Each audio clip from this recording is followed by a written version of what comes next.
పశ్చిమాసియాలో మళ్లీ ఉద్రిక్తత చోటు చేసుకుంది.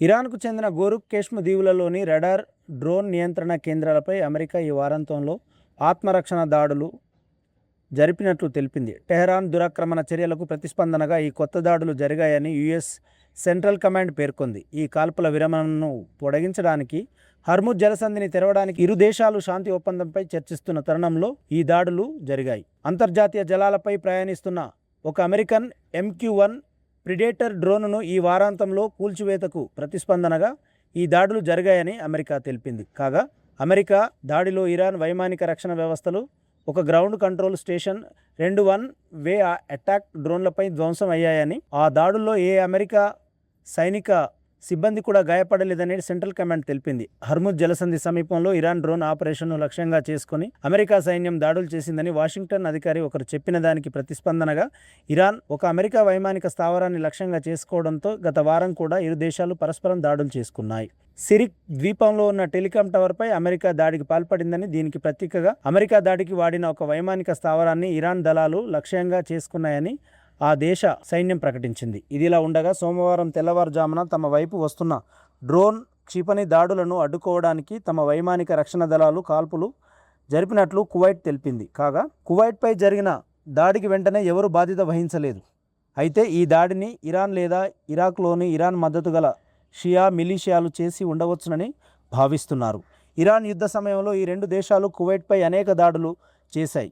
మొత్తంగా పశ్చిమాసియాలో ఉద్రిక్తతలు తీవ్రమవుతున్న వేళ యుద్ధాన్ని ముగించే ఒప్పందంపై టెహరాన్ అమెరికాతో సంప్రదింపులు కొనసాగిస్తుందని ఇరాన్ విదేశాంగ మంత్రి అరగ్చి తెలిపారు. ప్రాథమిక ఒప్పందంలో కఠినమైన నిబంధనలు ఉండాలని ట్రంప్ పిలుపునిచ్చినట్లు అమెరికా మీడియా నివేదించిన తర్వాత ఆయన ఈ వ్యాఖ్యలు చేశారు. CBSE కొత్తగా ప్రవేశపెట్టిన ఆన్ స్క్రీన్ మార్కింగ్ విధానంపై విమర్శలు ఇంకా వస్తూనే ఉన్నాయి. తాజాగా లోక్సభలో విపక్ష నేత రాహుల్ గాంధీ ఈ వ్యవహారంపై తీవ్రంగా మండిపడ్డారు. మూల్యాంకన ప్రక్రియలో చేసిన తప్పిదాలతో CBSE లాభపడుతుందని ఆయన ఆరోపించారు. విద్యార్థులు చేయని తప్పులకు డబ్బు చెల్లించాల్సి వస్తుందని రాహుల్ గాంధీ పేర్కొన్నారు. ఈ సందర్భంగా CBSE ఆన్ స్క్రీన్ మార్కింగ్ విధానం వల్ల ప్రభావితమైన 12వ తరగతి విద్యార్థులతో తను జరిపిన సంభాషణకు సంబంధించిన వీడియోను సోషల్ మీడియాలో విడుదల చేశారు. విద్యార్థుల జవాబు పత్రాలు సరిగ్గా మూల్యాంకనం చేశారో లేదో ధృవీకరించుకోవడానికి మాత్రమే వారి నుండి భారీ రుసుములు వసూలు చేస్తున్నారని రాహుల్ గాంధీ ఆరోపించారు. ఈ మేరకు ఎక్స్లో CBSEని తీవ్రంగా విమర్శించారు. జేబు దొంగల పట్ల జాగ్రత్తగా ఉండండి, ఈరోజు వారు CBSEలోనే కూర్చున్నారు అని రాహుల్ గాంధీ పేర్కొన్నారు. CBSE పొరపాటు వల్ల మార్కులు తప్పుగా వస్తే దానికి మీకు బిల్లు పడుతుంది. డిపాజిట్ స్కాన్ చేసిన ఒక కాపీ ఒక్కో సబ్జెక్టుకు ₹100, రీటోటలింగ్ ఒక్కో పేపర్కు 100, పునఃమూల్యాంకనం ఒక్కో ప్రశ్నకు ₹25 చెల్లించాలని రాహుల్ గాంధీ మండిపడ్డారు. మొత్తంగా ఒక విద్యార్థి తన ప్రశ్నపత్రాన్ని సరిగా దిద్దారో లేదో సరిచూసుకోవడానికి 2000 వరకు ఖర్చు చేయాల్సి వస్తుందని రాహుల్ గాంధీ వాపోయారు. తప్పు CBSEది, శిక్ష విద్యార్థిపై పడుతుంది, లాభం ప్రభుత్వానికి వెళ్తుందని కాంగ్రెస్ నేత అన్నారు. విద్యను ప్రజాసేవగా కాకుండా వ్యాపారంగా చూసినప్పుడు తప్పులు సరిదిద్దరు, అవి రెట్టింపు అవుతాయని లోక్సభలో విపక్ష నేత పేర్కొన్నారు. మొత్తంగా విద్య ఒక వ్యాపారంగా మారితే తప్పులు సరిదిద్దరు, అవి రెట్టింపు అవుతాయని లోక్సభలో విపక్ష నేత రాహుల్ గాంధీ అన్నారు. మొత్తంగా విద్య ఒక వ్యాపారంగా మారితే తప్పులు సరికాకపోగా రెట్టింపు అవుతాయని, సమయం, ఆత్మవిశ్వాసం, భవిష్యత్తు రూపంలో విద్యార్థులు మూల్యం చెల్లించుకుంటున్నారు అని రాహుల్ గాంధీ విమర్శలు చేశారు. CBSE టెండర్ నిబంధనలు మార్చేసిన ఫలితమే ఇది అని రాహుల్ ఇప్పటికే ఆరోపించిన సంగతి తెలిసిందే.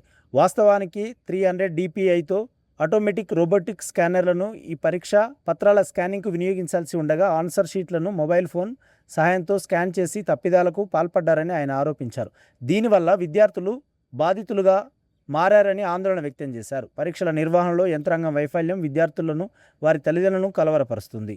మొత్తంగా పునఃమూల్యాంకన ప్రక్రియ కింద CBSE అప్లోడ్ చేసిన ఫిజిక్స్ జవాబుపత్రం తనది కాదని 12వ తరగతి విద్యార్థి వేదాంత్ సోషల్ మీడియాలో ఆరోపించడం, ఈ వివాదం చెలరేగిన సంగతి తెలిసిందే. ఈ ఆరోపణ వైరల్ కావడంతో మిగతా విద్యార్థులు కూడా ఇలాంటి పొరపాట్లను తెరపైకి తెచ్చారు. నీట్ ప్రశ్నపత్రం లీక్ ఘటన మరొక ముందే కొద్ది రోజులుగా CBSE 12వ తరగతి ఫలితాల వివాదం దేశవ్యాప్తంగా చర్చనీయాంశం అవుతుంది.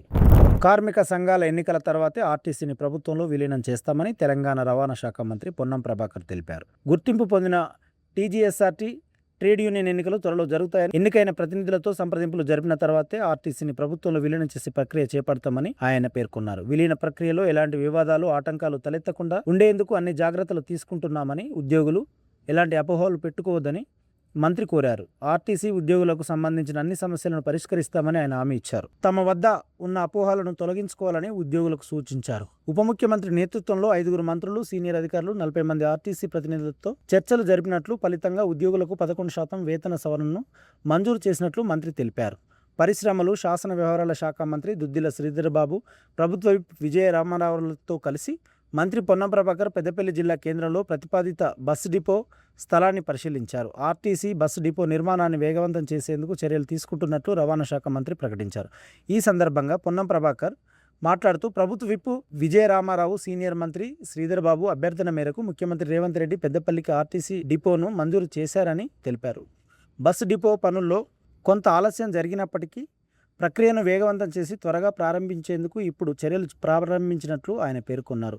గ్రామీణ ప్రాంతాల్లో బస్సు కనెక్టివిటీని గణనీయంగా మెరుగుపరిచేందుకు చర్యలు తీసుకుంటున్నామని, మహిళలకు ఉచిత బస్సు ప్రయాణ పథకం అమలు తర్వాత గ్రామాలకు ఆర్టీసీ బస్సు సర్వీసులకు డిమాండ్ పెరిగిందని ఆయన ఇంకా తెలిపారు. ప్రజల డిమాండ్ను తీర్చడానికి కొత్త ఆర్టీసీ బస్సులను కొనుగోలు చేసే ప్రక్రియ కొనసాగుతుందని, ప్రజా రవాణా వ్యవస్థలో ఆర్టీసీని మరింత బలోపేతం చేస్తుందని రవాణా శాఖ మంత్రి అన్నారు. వాస్తవ వార్తలకు ప్రమాణం టీవీ వర్తమానం. ఈ వార్తలు ఇంతటితో సమాప్తం. మరిన్ని విశేషాలతో మళ్ళీ కలుద్దాం. నమస్కారం. సబ్స్క్రైబ్ చేయండి, షేర్ చేయండి, కామెంట్ చేయండి. వర్తమానాన్ని ప్రజల్లోకి తీసుకెళ్ళండి. ధన్యవాదాలు. థాంక్యూ.